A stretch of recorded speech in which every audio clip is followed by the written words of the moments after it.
여러분 안녕하십니까? 모두의 인터뷰 국제일입니다. 넷플릭스의 최고 경영자 리드 헤이스팅스가 3분기 온라인 실적 발표 영상에 오징어 게임에 등장하는 초록색 체육복을 입고 등장했습니다. 그러면서 그는 오징어 게임을 수차례 언급하면서 오징어 게임의 흥행에 힘입어 가입자가 438만 명 증가했다고 넷플릭스의 3분기 실적을 발표했습니다. 오징어 게임에서 강세벽 역으로 출연한 배우 정호연 씨는 SNS 팔로워가 닷새 만에 40만 명에서 1,500만 명으로 늘기도 했는데요. 넷플릭스 최고 경영자가 오징어 게임 옷을 입고 공식 석상에 오르고 오징어 게임 배우의 팔로워가 1,100만 명이나 오른 이유는 그만큼 오징어 게임이 전 세계인들에게 공감을 받았기 때문이 아닐까 싶습니다. 그래서 오늘은 전 세계적인 관심을 끌고 있는 오징어 게임에 대해서 얘기해 보도록 하겠습니다. 가을 남자 우동준 문화기획과 영도의 희망 신보라 신무한연구소 대표 두 분 자리했습니다. 두 분 모두 안녕하세요. 네, 가을 남자 우동준입니다. 반갑습니다. 네, 안녕하세요. 영도의 희망 신보라입니다. 네, 가을 남자와 영도의 희망 두 분 모셔놓고 오늘 오징어 게임 얘기해 볼 텐데요. 일단 보셨죠? 네, 재밌게 네, 봤습니다. 일단 뭐 시간이 좀 흘렀기 때문에 네. 오징어 게임을 다 보셨을 거라 생각하고 일단 두 분은 부산 청년들을 대표해서 문화 기획도 하시고 또 청년 사업을 해나가시는데 일단 뭐 문화와 관련돼서 다른 일반 청년들보다는 좀 깊게 생각하시잖아요. 이 오징어 게임 보시면서 어떤 생각을 하셨는지 청년님부터 말씀해 주시죠. 네, 좀 민망한 소식이긴 하지만 어쨌든 제가 오징어 게임을 저는 조금 늦게 봤습니다. 네, 많은 분들이 한 차례 다 콘텐츠를 시청을 하고 나서 수차례 얘기를 하고 인터넷상에서 많이 다루어지고 이것이 어떤 의미가 되었는지까지 다 평론가들 이야기가 나오고 난 뒤후에야 네, 저는 뒤늦게 봤는데 네. 먼저 보지 않았던 이유는 뭐 연말에 워낙 정신없이 바쁜 것도 있었지만 저는 다른 분들이 어떻게 평가를 하는지 먼저 보고 보는 게 더 재밌더라고요. 이분 이렇게 보구나. 네, 제가 네. 뭐 종종 팔로우하는 다양한 글 쓰는 사람들이 하나같이 다 오징어 게임을 주요 화두로 다뤄서 쓰는 걸 보고 네. 이게 정말 의미가 있는 콘텐츠 혹은 나도 한번 보고 같이 고민해보면 좋을 콘텐츠다라는 걸 더 확신이 좀 들어서 뒤늦게 쫓아갔지만 하루 만에 다 봤습니다. 신바님은요? 저는 이제 사실 이런 뭔가 이렇게 배틀로얄 같은 이런 종류의 것을 이렇게 잘 즐기지는 않아서 이제 고민하다 이제 보기는 했는데 네. 생각보다는 재밌게 보기는 했어요. 근데 이제 주변에서 그거를 주로 보셨을 때 제게 이야기했던 거는 아무 생각 없이 보기 좋다. 되게 킬링 타임용이다. 이렇게 말씀들을 많이 하셨는데 저는 그렇게 그냥 아무 생각 없이 보기에는 조금 어렵다고 해야 되나? 이런저런 생각이 조금 많이 들었던 편이어가지고 그냥 킬링타임용이다라고 생각하기에는 조금 뭔가 되게 생각할 거리라든지 해석할 거리라든지 이런 게 좀 더 있었던 것 같아서 저는 그런 면을 조금 이렇게 집중하면서 보았던 것 같습니다. 여러 평론가들과 또 대중의 평가들이 좀 나뉘었어요. 또 평론가는 뭐 기존 콘텐츠에서 다뤘던 문법의 반복이다. 이런 냉혹한 평가를 하기도 했고 대중은 높은 시청률과 재생산되는 인터넷 밈으로 열광적인 반응을 했다. 뭐 이렇게도 볼 수 있는데 이런 인식의 차이 어떻게 보십니까? 일단 어떻게 의견이 좀 나뉘었는지도 얘기를 먼저 하면 좋겠는데 많은 평론가들이 아까 신바님께서 얘기를 해주셨던 것처럼 기존에 있던 콘텐츠와 너무 흡사하지 않은가 뭐 배틀로얄이라는 하나의 콘텐츠도 그렇고 지능을 써야 하는 면에서 카이지 게임이라는 것도 있었어요. 뭐 일본에서 나온 만화고 영어로도 만들어졌는데 네.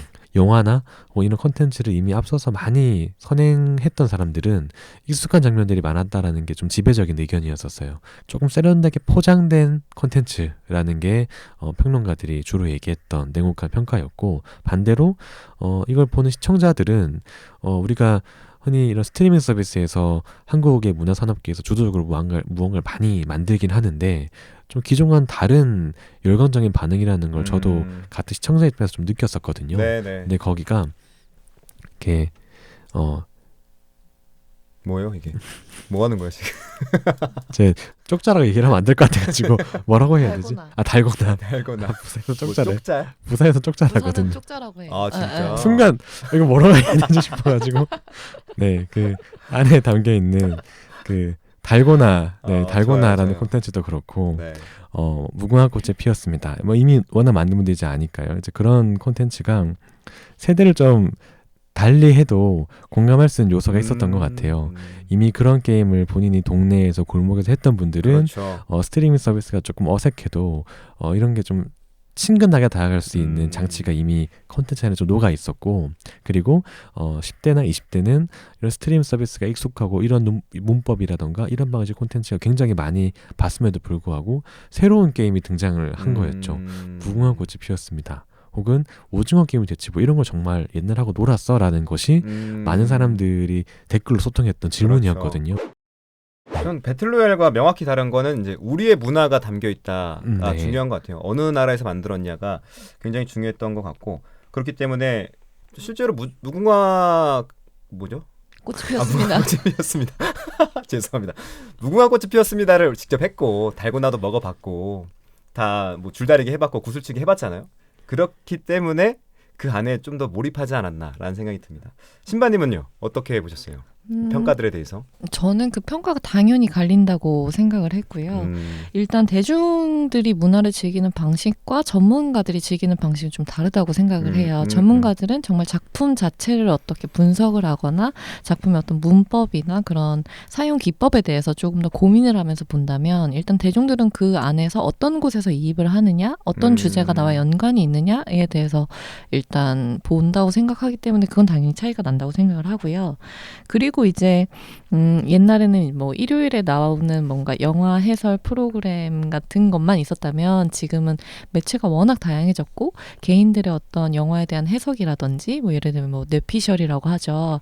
그래서 그런 것이라든지 아니면 뭔가 각자의 다 개성이 담긴 이야기를 하고 또 그거를 즐기는 방법이 하나의 그런 컨텐츠를 즐기는 방법으로 바뀌었다고 생각을 그렇죠. 하거든요. 네. 그래서 그게 뭐 누가 옳다가 아니라 대중은 대중만의 즐기는 방식이 있고 전문가는 이제 전문가가 즐기는 방식이 있지 않을까.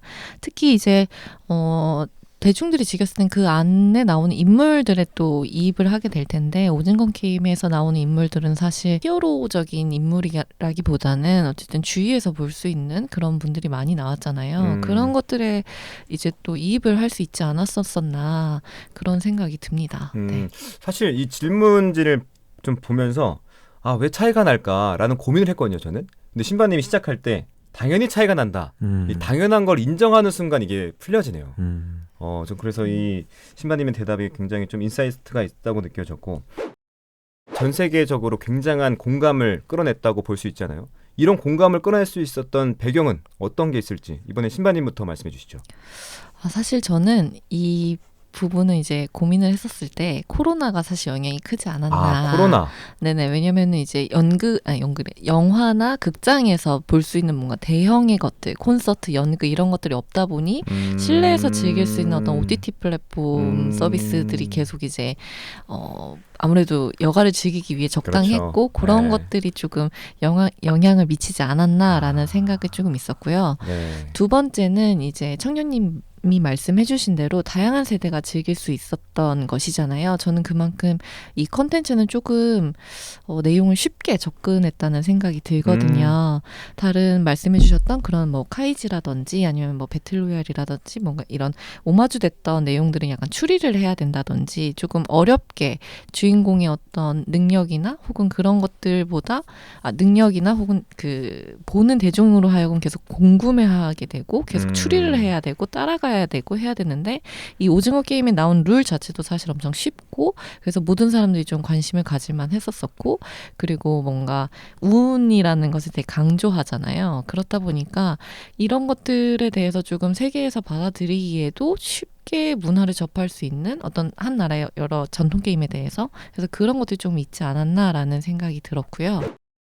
청년님은요? 좀 사회적 얘기도 분명히 할 수 있는 얘기가 있을 것 같은데. 네, 일단은 저는 제일 먼저 전 세계인이 지금 생존과 관련된 이슈에서 다 비슷한 정서적 배경을 가지고 있는 게 아닌가 싶고요. 네, 오, 생존. 우리가 컨텐츠 안에서 게임마다 누군가는 성공하고 누군가는 죽고 기회는 단 한 번이고, 그리고 나름 공정한 룰 위에서 이루어지고 있는 그 게임의 설정이 전 세계인이 공감할 수 있는 중요한 배경은 각자가 생존에 대한 어떤 위기감 혹은 우리가 평소 살고 있는 일상도 기회는 단 한 번뿐이고 적자 생존이고 하는 방식으로 이런 고민을 다 하고 있기 때문에 이것 단순하게 판타지가 아니라 좀 생각할 여지가 좀 많은 혹은 우리의 일상을 좀 재밌게 회화해서 좀 드러내는 방식의 어떤 콘텐츠로 다 1차적으로 받아들였기 때문에 저는 전 세계적으로 많은 분들이 공감할 수 있는 게 아닌가 하는 생각이 좀 들었고요.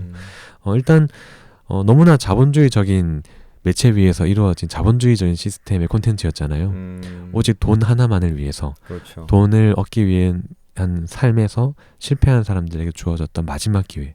그리고 그 성공의 보상도 살아남는 것이 아니라 그들은 살아남을 수 있는 여러 가지 조건들이 있었어요.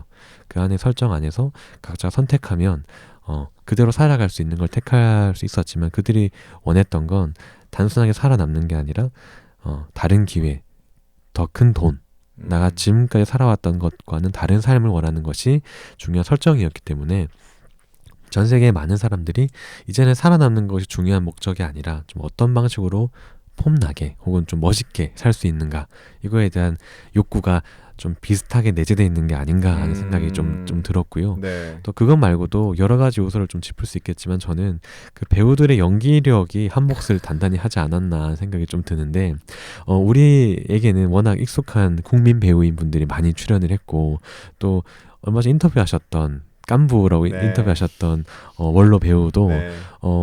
외국인에게는 굉장히 생소한 그렇죠. 노인의 네. 역할한 누군가의 배우지만 네. 연극에서 굉장히 오랜 시간 연기를 쌓아오셨던 분이고 대배우라고 할 수 있는 분들이고 네.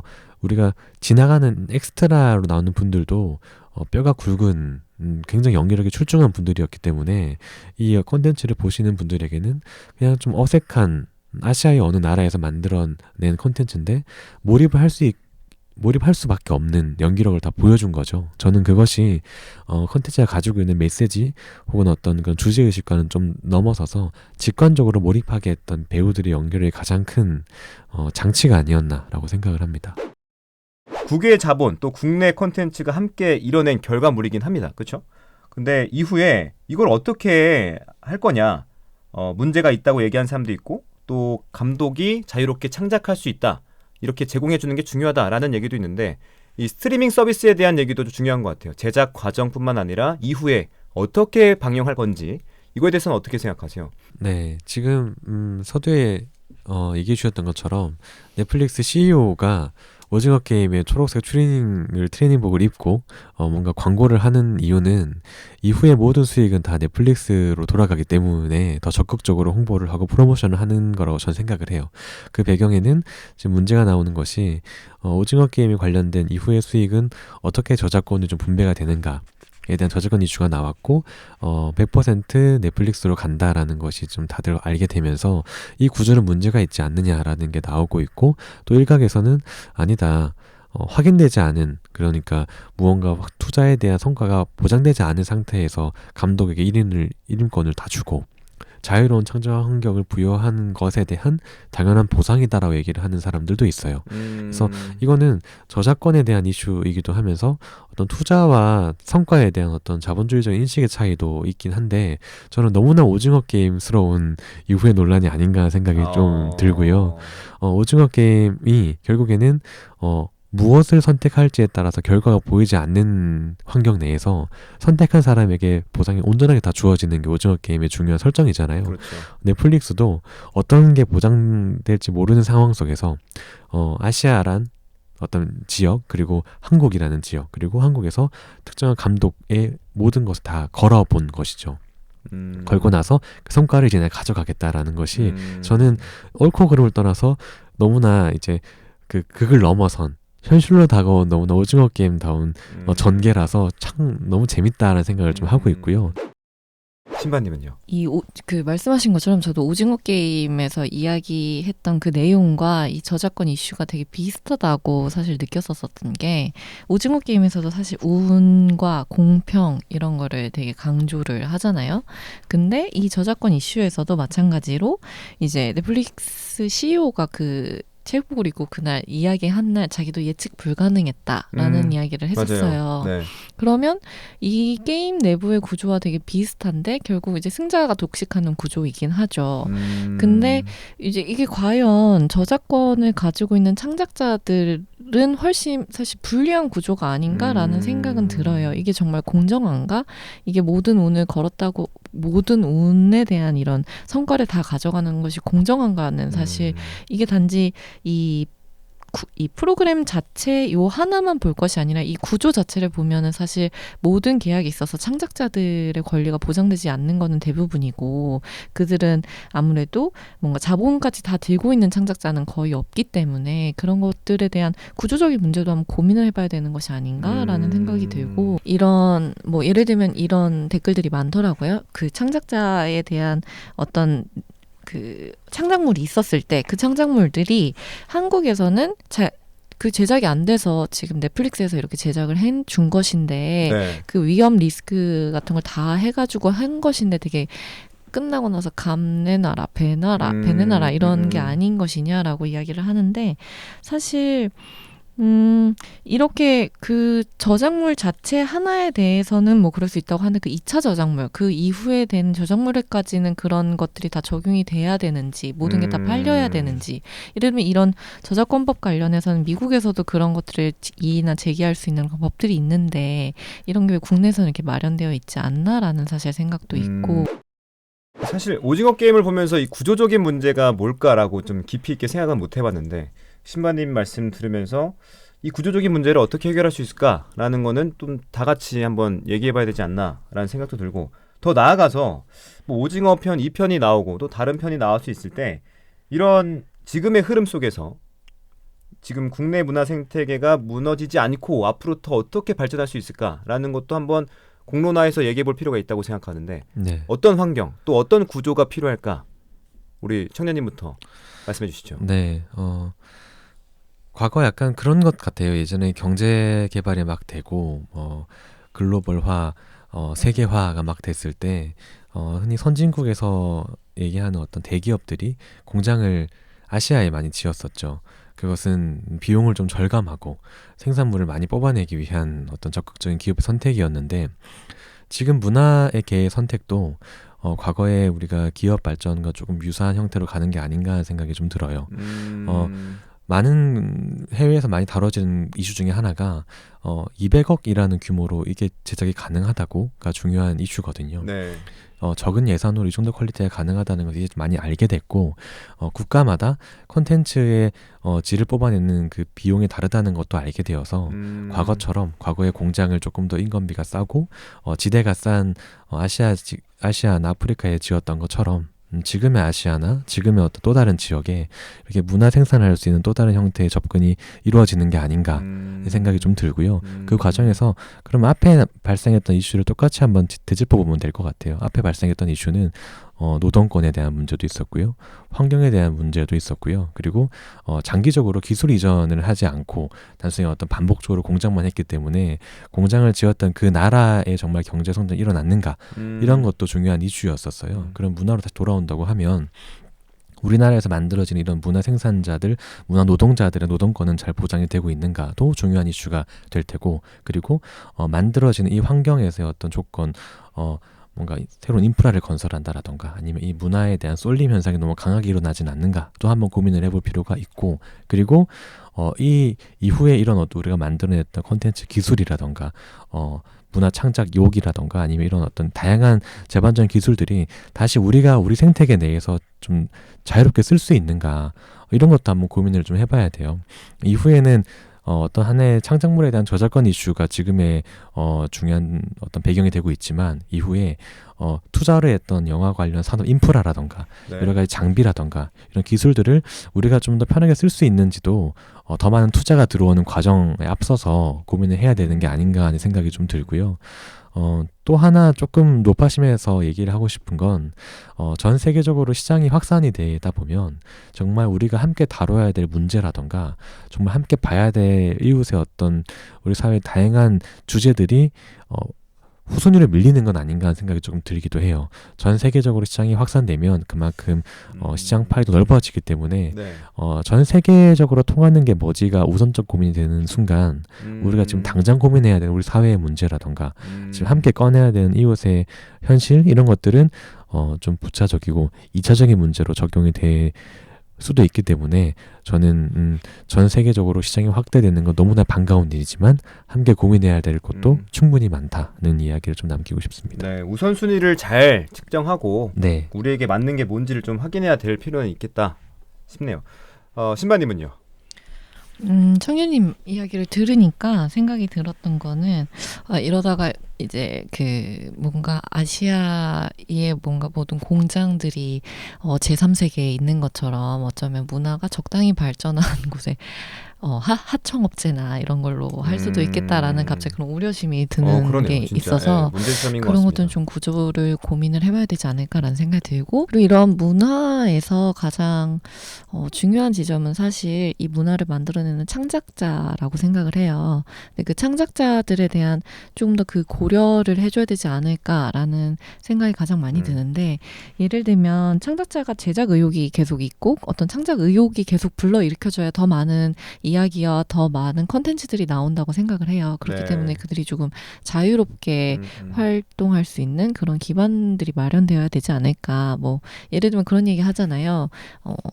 그 공영방송에서 제작됐으면은 이 부분이 뭔가 PPL로 뒤덮였을 수도 있는데 이게 지금 다른 조금 자본이 있는 사형 방송 그런 데서 제작이 되어서 이런 게 되게 물 흐르듯이 스토리가 이루어질 수 있었다라든지 그런 이야기를 들어보면은 네. 또 제작 의도와는 다르게 또 뭔가 제작을 지원하는 기관에 입김이 들어가기도 하고 이런 것이기 때문에 창작자들이 과연 정말 자유롭게 창작을 할 수 있는 환경이 조성되고 있나 우리나라는 이런 생각도 좀 고민을 해봐야 될 것 같고 그들이 좀 다양하게 의욕을 불태울 수 있도록 하는 배경이 마련되어야 되는 게 먼저가 아닌가라는 생각이 듭니다. 네. 오늘 모두의 인터뷰 금요일 코너죠. 문화난 문화에서는 오징어 게임에 대해서 얘기해봤는데 이제는 드라마의 내용도 중요하지만 어떻게 제작되고 유통되는지 이게 또 중요한 시대가 된 것 같고 K-드라마가 또 전 세계적으로 주목받았으면 좋겠다라는 생각까지 듭니다. 지금까지 가을남자 우동준 문화기획가 그리고 영도의 희망 신보라 심화연구소 대표와 함께했습니다. 두 분 오늘 고맙습니다. 감사합니다. 감사합니다.